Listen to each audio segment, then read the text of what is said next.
Clarke, you made quick work of the Mets there in the first 3 innings and then ran into a little bit of trouble there in the fourth. What was the difference in your stuff or approach there in that fourth?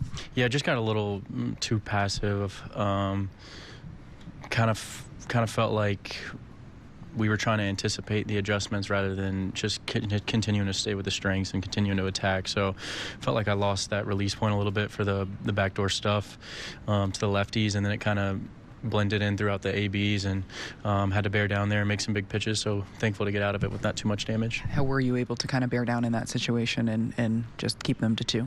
Yeah, just staying within myself and understanding that, you're going to have some traffic. You're going to have, especially in these games, and there's going to be a lot of intense moments where, if you let it rattle on, it can really turn into something big here, especially in this atmosphere. So for me, it's just continuing to stay within myself and focus on executing pitches, and felt like we did a really good job of that, getting out of it, and obviously tacking on for the next 2 innings and moving on forward. Did you feel like there was a greater intensity today, just given everything surrounding the series? Yeah, for sure. I think these moments and these games, it's just a lot of added noise, and kind of feels like a little bit like a playoff game in a sense. And it's a lot of fun being able to be out there in that atmosphere and intense moments. I think you see anytime you see DJ LeMahieu throwing fist bumps or fired up, I think it's a good sign that it's a high intensity game. You mentioned DJ. Just was today encouraging watching him kind of go out there, produce a little bit offensively, and make some good defensive plays?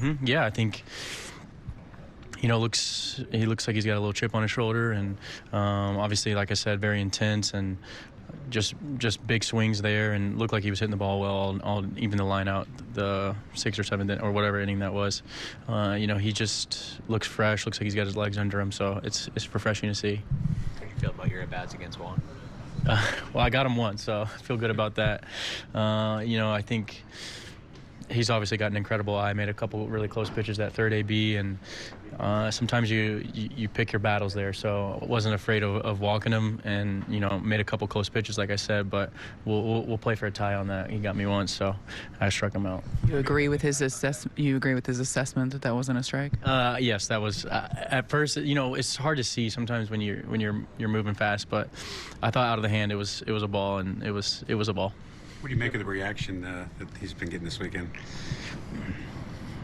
It was to be expected a little bit. I think he knew that as well, and I will say it was pretty funny. A lot of us were laughing in the dugout the first game when he tipped the cap. I thought that was a good reaction by him, and he was a lot of fun to play with, but obviously, given the circumstances, you're expecting a boo there. When you're pitching, can you hear the chants, or are you just so focused you tune them out? Yeah, typically I do a pretty good job of blocking the noise out, and there was a time where when he was up, I had to turn up the pitch count because it was tough to hear. You mentioned the intensity. Does part of you wonder what a Subway Series in October would be like? Yeah, if it's like this, I can imagine it's going to be turned up a couple notches. So obviously these games are really fun for us. When you're kind of getting going, feels like the first real big games for us at home, and the crowd's obviously heavily into it, and it's just a lot of fun to be able to be in these atmospheres, and obviously we all love competing, and what better time to compete in front of fans like this. Clarke, Cody's behind you in center. How much confidence do you have in him as a defender? Yeah, just unbelievable player. I think love his attitude and the way he plays, and the defense that he brings, and obviously he's starting to swing a hot stick. So, he's a really, really good player, and he makes the smart plays out there. The Dominguez ball where it bounced over his head, and then he was able to make a quick reaction, quick relay. Incredible defense that whole inning. But yeah, he's special out there for sure.